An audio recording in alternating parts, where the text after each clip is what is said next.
In the quiet before dawn, when the world is hushed and even the wind holds its breath, something extraordinary is already unfolding. A seed buried deep in frozen ground begins to stir, sensing warmth it cannot see. A bird, thousands of miles away, lifts from its perch, drawn by a pull it cannot explain. High above the forest, the first golden thread of sunlight begins to weave across the canopy, and the earth, without ceremony or applause, welcomes a brand new day. This is how life moves, not with noise but with certainty, not always with answers but with invitation. And today, perhaps, there is an invitation for you, not written in thunder but in quiet wonder, not sealed in envelopes or locked behind ritual, but gently placed in the rhythm of your own heart, a message, a calling, a whisper that says, there is good news, it is meant for you, and it is time to open it. This is not the beginning of a story you've never heard. It is the continuation of one that's been speaking all along through rivers, roots, stars, and stillness. All that remains is for you to listen and to open in the farthest reaches of the Arctic tundra, where silence blankets the land like snowfall, a single flower dares to bloom. Its timing is exquisite. It has waited through the long, bitter winter, not rushing, not guessing. It blooms precisely when it must, not a moment too soon, not a moment too late. This, in essence, is the quiet urgency woven into the fabric of the natural world. There is a rhythm to all things, an invisible clock by which the oceans rise and fall, by which flocks lift into the air in unison, and by which even the tiniest seed, buried deep beneath the soil, knows exactly when to break open. It is not panic that drives it, nor is it passivity. It is awareness, sensitivity to something ancient and true. Now consider the monarch butterfly. It journeys thousands of miles, guided by a map it has never seen, and to a land it has never known. It must leave when the time is right. If it waits too long, the cold will catch its wings. If it moves too early, the blooms it depends on will not have arrived. In its very cells, it carries a sense of perfect timing. Urgency here is not frantic. It is not loud. It is a deep call, a pull toward action, toward opening, toward flight. In our own lives, the signs of such a moment often arrive softly. A whisper of peace amidst the noise. A feeling, fleeting but full. A sense that we must respond. Not tomorrow, not later, but now. This is what it means to open immediately. It is not about haste. It is about alignment. Like the flower, like the butterfly, like the tide. A readiness to meet the moment that has finally come. And so we must listen closely, for nature teaches us that stillness is not absence of motion, but preparation, that urgency can live in the heart of quiet things, that great transformations begin not in chaos, but in calm. A desert may sleep for years, yet when the rain finally comes, every seed buried beneath the dust awakens in radiant obedience. They do not question whether the moment is good. They do not delay. The message has been received, and they respond in full bloom. So too might we, for within each of us is something that knows, something that senses when it is time to begin, to speak, to rise. And the world, ever patient, ever pulsing with divine rhythm, whispers as it always has, asterisk, asterisk, this is your time, open immediately.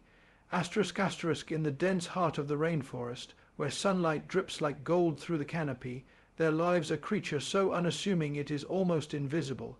A tiny glass frog. By day, it clings to the underside of a leaf, still and silent. But at night, under the shimmering gaze of the moon, it sings. It sings not for noise, but for connection. It sings because instinct tells it that now is the time. And so, in that stillness, urgency emerges. There is, across all living things, a peculiar paradox, that the most important movements often begin in silence. A lioness watches the herd for hours before a single muscle moves. A heron stands motionless by the water's edge, every feather alert, until the moment comes to strike. In nature, stillness is not hesitation. It is readiness. It is alignment with something greater than impulse.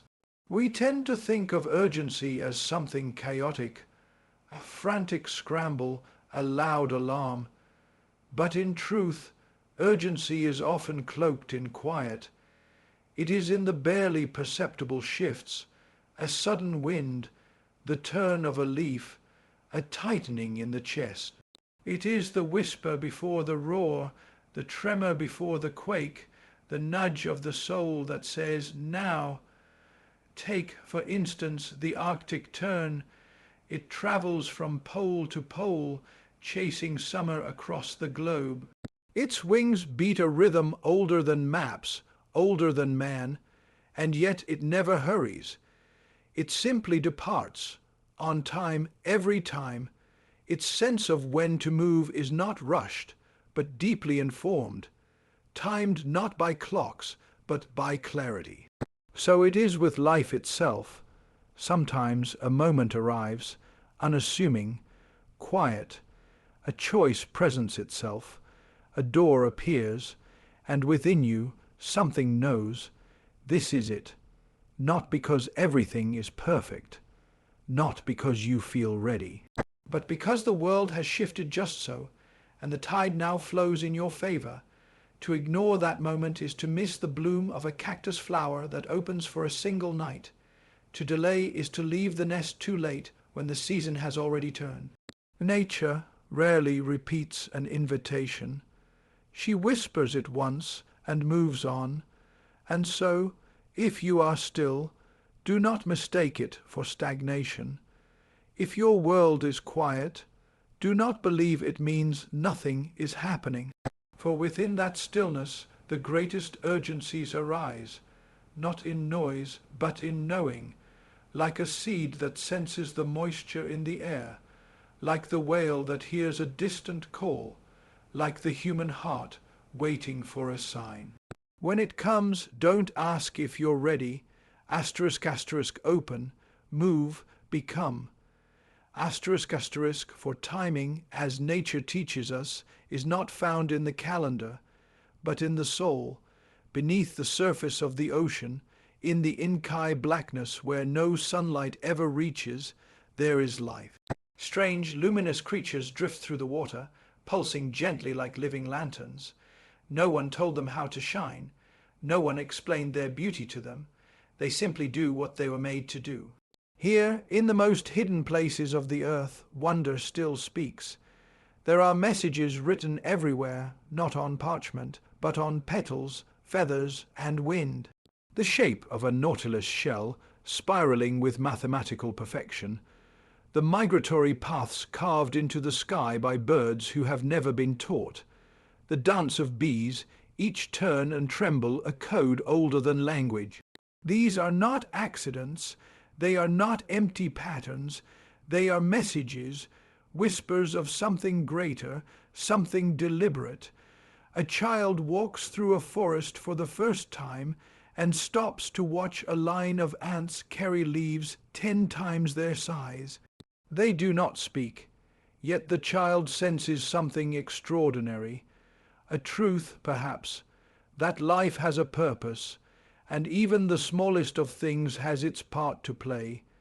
This, too, is a message, not loud, but unmistakable to those who pay attention.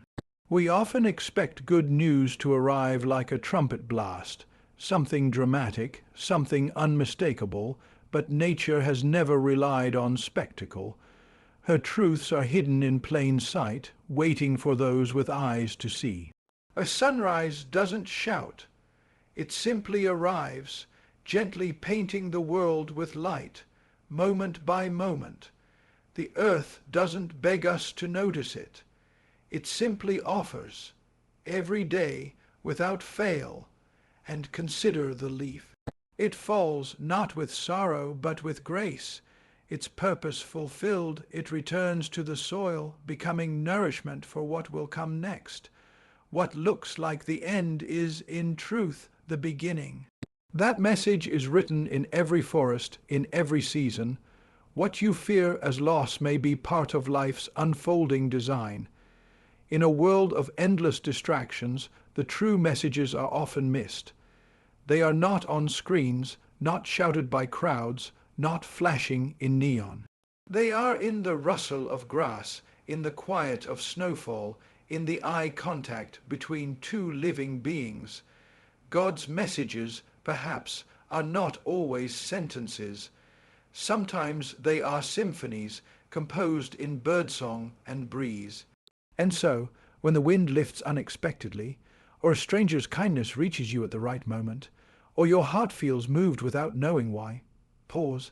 There may be something there, a message, a reminder, that you are not forgotten, that life has meaning, that even now there is good news. It may not come with thunder, but if you listen, truly listen, you will hear it. Asterisk, asterisk everywhere. Asterisk, asterisk high upon a rocky cliffside, against the relentless assault of wind and salt and storm, a single pine tree stands.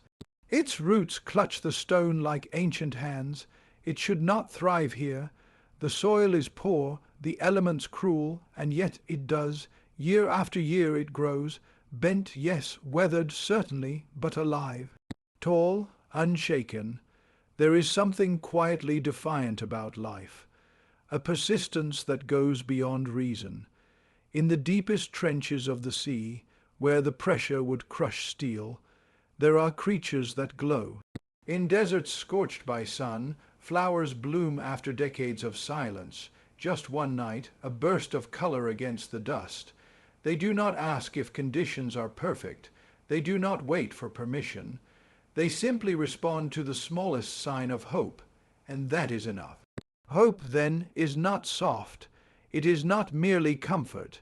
In nature, hope is a force, unyielding, urgent, alive.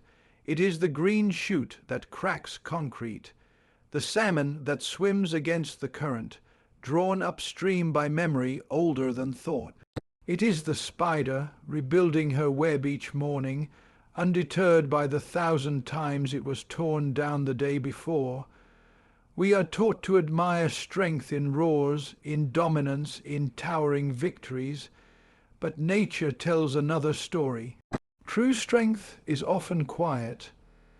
It is not found in the absence of hardship, but in the decision to keep rising in spite of it. The dandelion grows through the pavement, not because the pavement allows it, but because hope insists. Look closely and you'll see it everywhere, in the bird who builds a nest after losing the last, in the bear who wakes from hibernation, stepping into a changed world, yet still seeking food, still surviving. Every sunrise after the longest night is an act of hope, and the sun, our most faithful companion, never once fails to return. There are moments in all lives when the darkness feels complete, when silence stretches too long. But nature has shown us again and again that no winter lasts forever. Even the coldest tundra is softened by spring. Ice melts, light returns. The soil, though buried and barren, remembers how to yield fruit. And so, when the world feels too much, when loss looms or loneliness takes root, look to the earth. She knows this cycle well. She has weathered it all, and she reminds us in the most subtle and steadfast ways that hope is not a feeling. It is a force, a natural law. Just as rivers carve through stone over centuries, so too can hope move through the hardest parts of our lives. It does not need applause. It only needs to be believed in. And when it is, life finds a way again and again and again. High above the savannah, a murmuration of starlings twists and turns in perfect synchrony, thousands of wings moving as one. There is no leader, no voice shouting commands. Yet somehow each bird knows where to go, how to turn, when to rise. They follow a rhythm deeper than instinct, a shared code that connects them all. All across the natural world, we see this same astonishing truth, that life does not happen in isolation. The migration of wildebeest, the spawning of coral, the flowering of trees in spring, they do not occur for a few, they unfold for all. Entire ecosystems move together, breathe together, survive together. Nothing exists entirely alone. It is easy in the modern world to feel as though we are separate. Separate from nature, from one another, from the great unfolding of life. But look closer and the truth reveals itself. We are not apart from the world. We are a part of it. The sun rises over every nation. The wind does not choose its favourites. Rain falls on the soil of the rich and poor alike. In this, nature teaches us something profound, that the good news written into the fabric of life is not reserved for the lucky, the holy, the strong. It is meant for all. Watch as a sea turtle hatches on a beach in the dead of night. It does not know its place in the world, but it runs toward the sound of the sea, drawn by a force older than memory. It belongs, so do we, the whale singing in the deep and the bee pollinating a distant apple tree. Each contributes to a web of life so vast and intricate that we may never fully understand it, but we are woven into it, thread by thread. Even the stars, those burning giants in the sky, offer their light without asking who is watching. They shine because it is their nature to shine, and in doing so, they guide ships, inspire poems, warm planets. They belong to everyone, and to no one. This is the generosity of creation. So when we hear the message, good news for you, we must understand this is not a private invitation. It is not a secret only the worthy may open. It is the sunrise, it is the tide, it is the first breath of spring after a long, hard winter, and it arrives for all of us. The challenge, then, is not whether the message is meant for you. It is.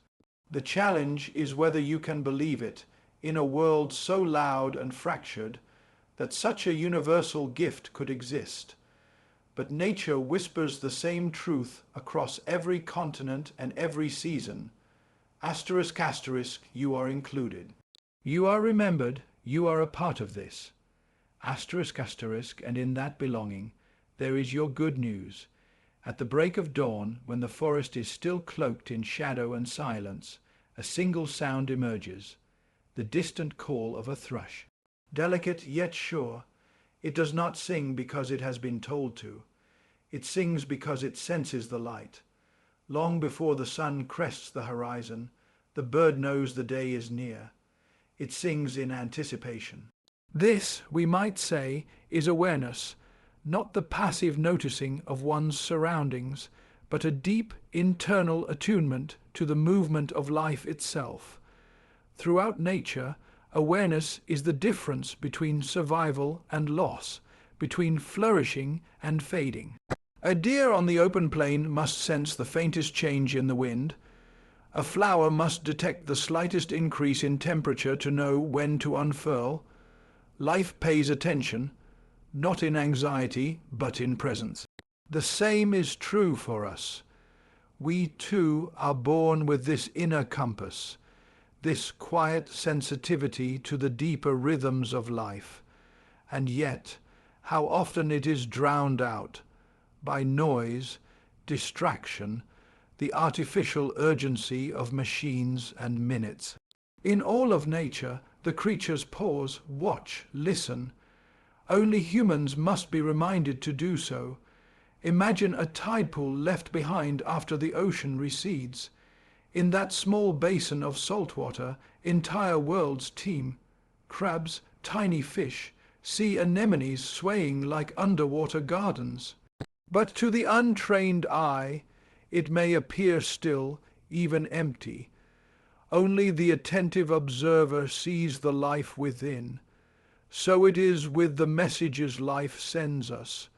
A chance encounter, a sudden peace, an idea that stirs the heart. We are surrounded by invitations, but without awareness we walk past unopened gifts. And what, then, does it mean to open immediately?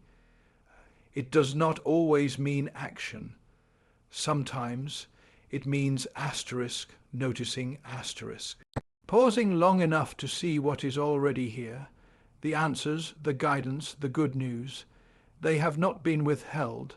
They are simply waiting to be received. The tree does not strain to hear the coming storm. It listens with its whole body. The owl does not chase noise. It waits in silence, sensing more than it sees. Awareness is not effort. It is presence.